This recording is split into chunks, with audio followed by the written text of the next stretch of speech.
base. Still, we'll have to see if that ends up working out in that way.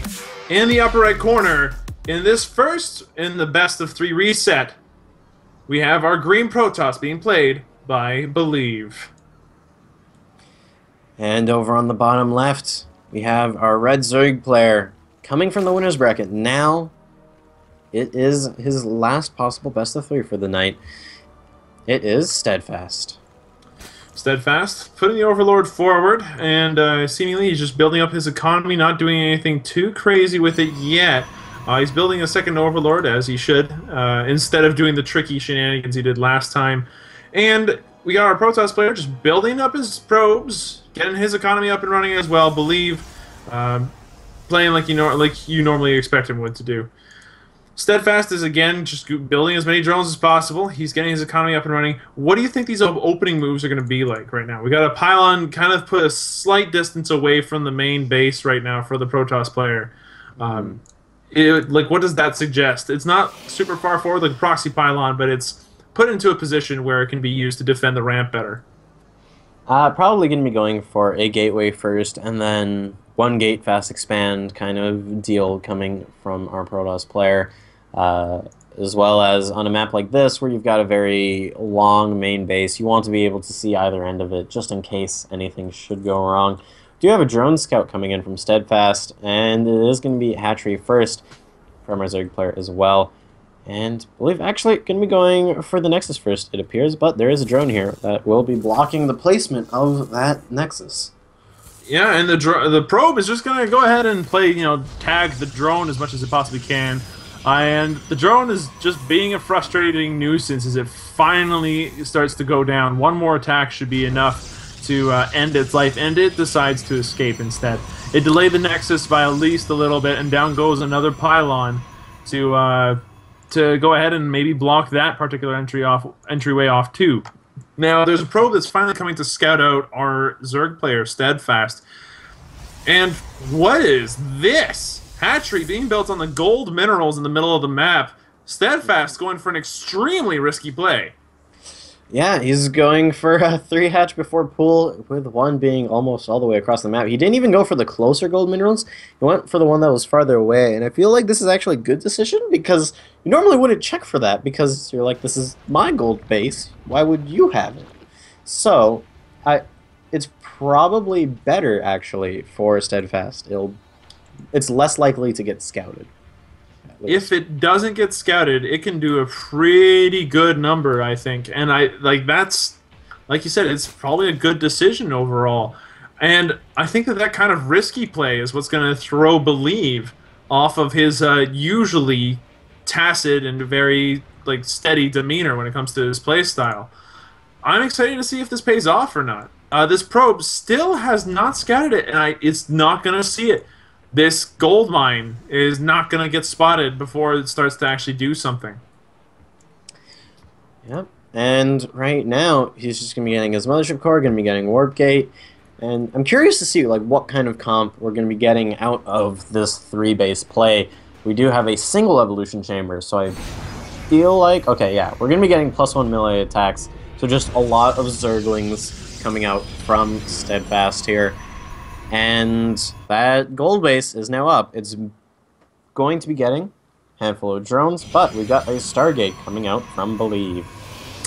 The Stargate's going to go ahead and be useful, especially if it gets to a later game, but right now there's no army units, really, for either side. There's like a Zealot, we got a Mothership Core, and, well, that's about it. SteAdfaSt, on the other hand, got practically nothing, but he's going to be able to build into it extremely quickly as his money just starts to jump in terms of how much he's got. His income is incredibly explosive right now. It's impressive to say the least. Do you think he's going to still go for a Zergling Rush after all said and done? I would have to say so. He's got Metabolic Boost on the way and +1 melee attacks. There's not too much that you can do with the +1 melee other than Banelings. So that's what I'm feeling out of him. But for Believe, we do have an Oracle on the way. And Zerglings cannot jump and hit air units yet. But we do have Spore Crawlers coming out at every base, which is good. As the Overlord did, of course, see the Stargate. And with Stargates, you can see what unit is being built before it is even built. So, well, should be safe for now. For now, but as things begin to continue to move along, right now production again going extremely well for our for the Zerg player here. SteAdfaSt finally getting scouted out. This Oracle saw what it needed to see. What's going to happen now that Believe sees SteAdfaSt's tricky expansion up here? He's gonna have to ramp up in terms of aggression, because you can't just let a Zerg player take a gold base, and as we see immediately, 6 gateways going to be going down. That is going to be bringing him up to 7, and that's kind of a magic number for warp gate pressure. And though SteAdfaSt, he should have not too difficult of a time in actually dealing with these warp gate units, because he will have quite a bit in terms of income to spend. Yeah, he's got the income, and he's got the spore crawlers to kind of help out with that. But he doesn't have really much else, actually.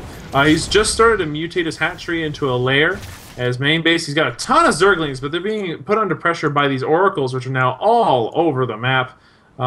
If they want to be, he's got one at least running around all over the place. 2 of them. And there was one closer to the Zerg base, but I guess it retreated and did some other stuff.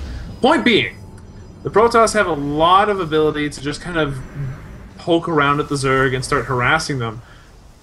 But SteAdfaSt, he's got, like you said, he's got that resource, he's got those resources, and all he needs to do is start building into that tech in order to get at those units that can really just overwhelm these flyers.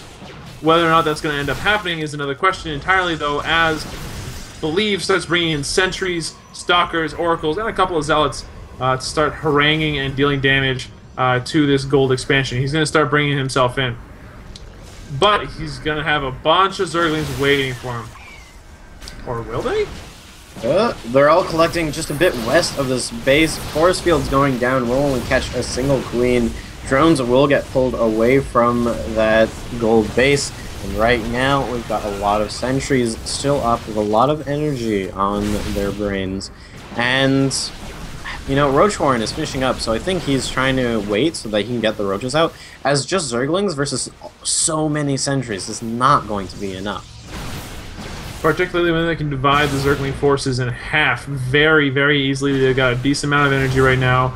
And they'll start taking out these overlords. Now, like SteAdfaSt is supply capped. He can't build anything. Like, he can't build any more units, so really whatever he's got left is what he's got. And it seems to have been a pretty decent diversion as these Zerglings start to harass their way into the main base.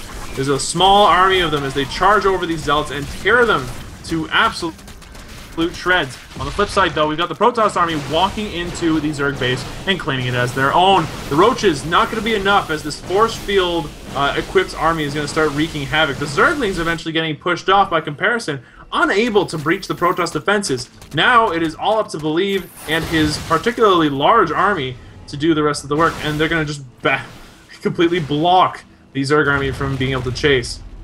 Indeed they will, and even going to be getting rid of the destructible rock tower. So now that is yet another pathway blocked off here.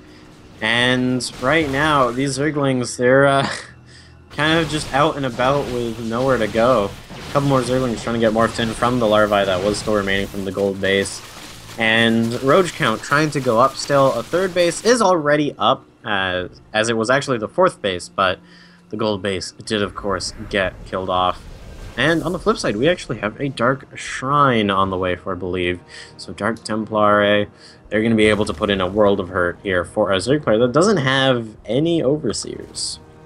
And at least if there are any Overseers, they keep seemingly getting picked off, which is not the best.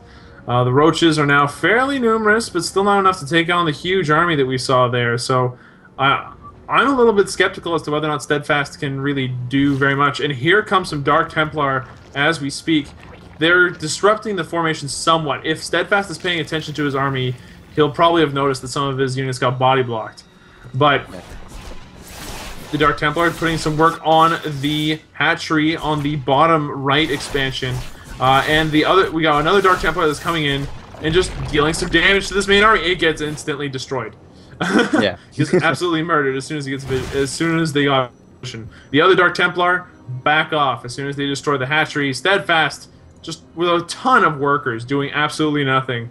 I'm gonna go ahead and send them back to someplace with minerals where he can do them. Those Dark Templar are doing a very good job of just dealing with that. So that was probably a worthwhile expenditure of his forces there. Do you think that those Dark Templar are going to be able to do much more than that, or what is he going to do with these Dark Templar? They're definitely going to be useful. Even if he can't use them for counter aggression, he can always morph them into 2 Archons later on, and then have some extra area of effect ready to go for when he needs to take another fight. And these Oracles are still alive as well, so he's going to be able to use them to deal just some damage, and we'll also get a Revelation off on the entirety of the Zerg force, so he'll be able to know where everything is for the next minute or so. And that's going to be a lot of potent information considering the size of that Roach army right now. SteAdfaSt has now rebuilt his 3rd expansion. I'm pretty sure he's sick and tired of having to build hatcheries, but the life of a Zerg player. He's going to go ahead and build in the bottom right as well, but that's going to get scouted out by this probe, and the probe is just going to build a pylon right there. I can only imagine the hurt that's going to come from that. If the Roaches don't see it first, so the Roaches are going to come in and start dealing with that. And some of the Zerglings going to scout out this massive force, and the Roaches sort of half commit to it, but then pay for it with a couple of their lives.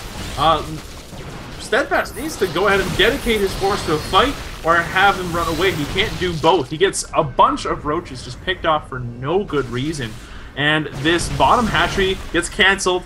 The blink comes out of these stalkers, but that's about it. And a bunch more sentries get zoned and warped in from that pylon. The reinforcements are real for this Protoss army right now, as they can easily get more reinforcements from nearby pylons that he's been building. Roaches coming, like getting stuck all over the place. Holy crap, that's a lot of walls.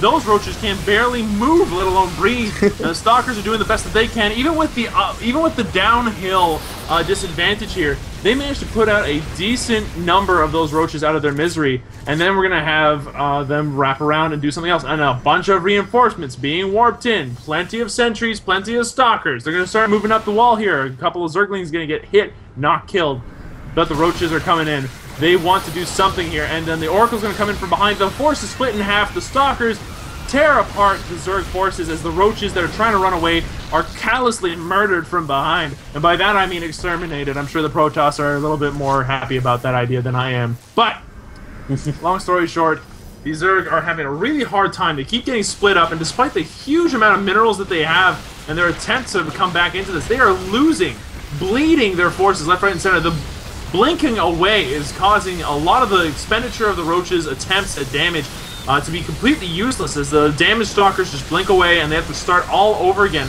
A lot of Stalkers are still very healthy. The Roaches all get completely purged, surrounded, and then picked off.